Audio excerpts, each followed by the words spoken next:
Que a graça e a paz do nosso Senhor Jesus esteja em nosso meio. Estamos mais uma vez aqui com a oportunidade de meditar na santa palavra do nosso Deus para a edificação de nossas vidas, para a iluminação do nosso viver, para um processo que nós chamamos o processo de santidade. Iremos continuar meditando ainda no capítulo 2 do livro de Atos dos Apóstolos. Desta feita, iremos refletir do 1 ao 3. Colocaremos alguns pontos ainda referente à questão do verso 1 e do verso 2, mas a ênfase maior será no versículo 3. Atos dos Apóstolos, capítulo 2, do verso 1 ao verso 3. A palavra de Deus nos diz o seguinte: ao cumprir-se o dia de Pentecostes, estavam todos reunidos no mesmo lugar. De repente veio do céu um som como de um vento impetuoso, e encheu toda a casa onde estavam assentados. E apareceram distribuídas entre eles línguas como de fogo, e passou uma sobre cada um deles. Vamos orar? Obrigado, Senhor, porque mais uma vez, pela Tua graça, o Senhor nos concede o privilégio de meditarmos mais um pouco sobre a Tua santa palavra. O que te pedimos é que o Teu Espírito haja em nossas vidas, para entendermos qual é a Tua boa, perfeita e agradável vontade. Fica conosco, perdoa os nossos pecados, em nome de Jesus. Amém. Meus irmãos, ao estudar os acontecimentos relacionados a Pentecostes, nós precisamos separar os elementos essenciais dos secundários. O Espírito veio e o povo ouviu, como a gente vê no verso 2, um som, um vento impetuoso. E viu também como línguas como de fogo. O Espírito batizou e encheu os cristãos, e eles falaram enquanto louvavam a Deus em várias línguas. O Espírito deu poder a Pedro, a gente precisa enfatizar isso. Pedro prega a palavra, e a partir de então, esse mesmo Espírito tocou o coração dos ouvintes, de modo que 3.000 dentre os que estavam presentes creram em Cristo e foram salvos. O Pedro, cheio desse Espírito, pregou a palavra e 3.000 pessoas que estavam entre eles ouviram, foram tocados pelo Senhor e assim se entregaram, fazendo sim a obra de Deus naquele momento. Qual é a primeira ênfase referente aos elementos essenciais e secundários que devemos separar aqui nesse dia, E o primeiro ponto é sobre a questão do Espírito Santo. Nós precisamos entender que esse Espírito já operava antes de Pentecostes. Isso é essencial. Eu não posso entender que o Espírito Santo só começou a agir a partir desse momento.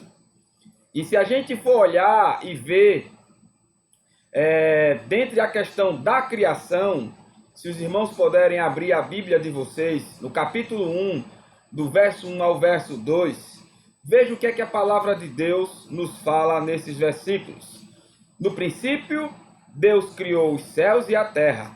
A terra era sem forma e vazia, e havia trevas sobre a face do abismo, mas o Espírito de Deus pairava sobre a face das águas. Então, dentre as informações essenciais, é preciso saber que esse Espírito agia de acordo com a vontade de Deus antes de Pentecoste.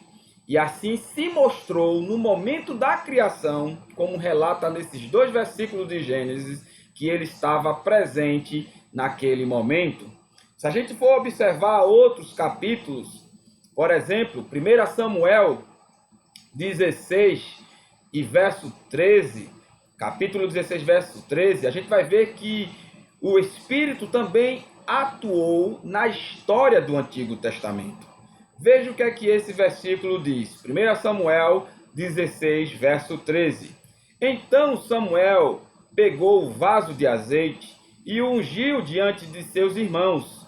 E daquele dia em diante, o Espírito do Senhor se apoderou de Davi. Depois Samuel se levantou e foi para Ramá. Então a gente observa e vê que o Espírito Santo também trabalhava na história do Antigo Testamento. Existem vários outros textos, existem várias ações daqueles homens escolhidos por Deus e assim usado pelo Senhor na história da redenção na antiga aliança. Se a gente for e observar, a gente vê e observa que também ele agiu no ministério de Jesus Cristo. Se a gente pegar ali Lucas, capítulo 4, verso 1, a palavra de Deus nos diz: na plenitude do Espírito Santo, Jesus voltou do Jordão e foi levado pelo Espírito para o deserto. Veja o que é que diz o verso 14 desse mesmo capítulo. No poder do Espírito, Jesus voltou para a Galiléia e sua fama se espalhou por toda a região. Então, no poder do Espírito, Jesus voltou para a Galiléia e a sua fama se espalhou por toda a região. E para fechar, Atos dos Apóstolos, capítulo 10, verso 38, essa palavra nos diz o seguinte: e diz respeito a Jesus de Nazaré, como Deus o ungiu com o Espírito Santo e com poder, ele andou por toda parte, fazendo o bem e curando todos os oprimidos pelo diabo, porque Deus era com ele. Então, qual é a informação essencial que devemos retirar deste momento? A gente vai ver que no verso 1, a igreja estava esperando por esse Espírito, Todos estavam reunidos no mesmo lugar. Fazendo o quê? Esperando por esse Espírito. Porque Jesus tinha designado isso. Jesus já tinha mostrado que iria mandar o Espírito. E dentre essa questão, a igreja foi obediente, esperando esse Espírito no mesmo lugar. Se a gente for observar, a gente vai ver que no verso 2, a igreja estava adorando ao Senhor. E no verso 3, onde a gente vai enfatizar essa meditação, o Espírito Santo veio. O que é que nós devemos aprender com esse versículo? A gente já viu que o Espírito Santo atuava antes de Pentecostes, na história do Antigo Testamento, na vida de Jesus.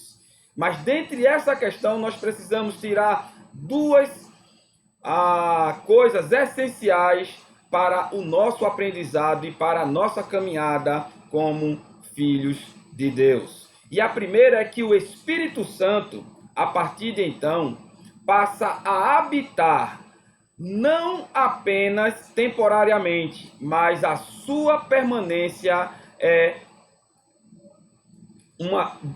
de uma vez por toda. A habitação desse Espírito é uma habitação pessoal. Ele vem para transformar a nossa vida. Uma outra coisa que nós devemos trabalhar e ver em nossa vida é que a partir deste momento, do dia de Pentecostes, como na antiga aliança, no Antigo Testamento, o Espírito habitava temporariamente na vida daqueles que Deus Deus elegia para aquele propósito, para aquela missão no Antigo Testamento, na aliança que Deus tem para com o seu povo, esse Espírito agora não mais age temporariamente, mas a sua ação é permanente.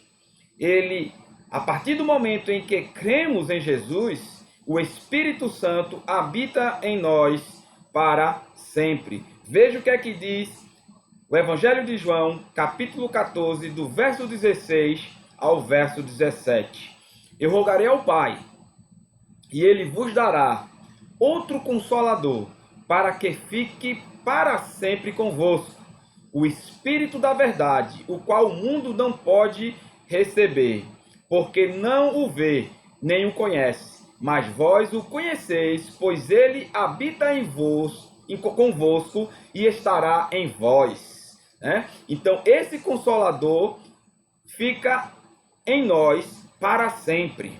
Na aliança que Deus tem para com o seu povo, é uma única aliança. E dentre esta questão desta aliança, havia uma promessa de que o povo de Deus ia se aproximar desse Deus, não temporariamente, mas sim de uma forma onde ele nos daria o poder de vencer o pecado, de andarmos em uma vida de santidade, em andarmos em uma vida para a glória de Deus e para realizarmos a obra desse Deus. Então, dentro as questões dos aspectos essenciais para a vida daquela igreja, nossa igreja irmã lá do dia de Pentecostes, o que nós temos que aprender e entender que esse Espírito habita em nós e nós temos a condição, a partir do poder desse Espírito,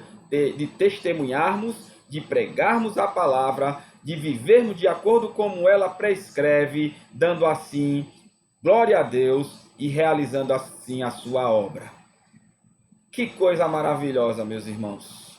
Que coisa graciosa é ter esse Deus que, através de uma eleição, nos predestinou a receber esse Espírito.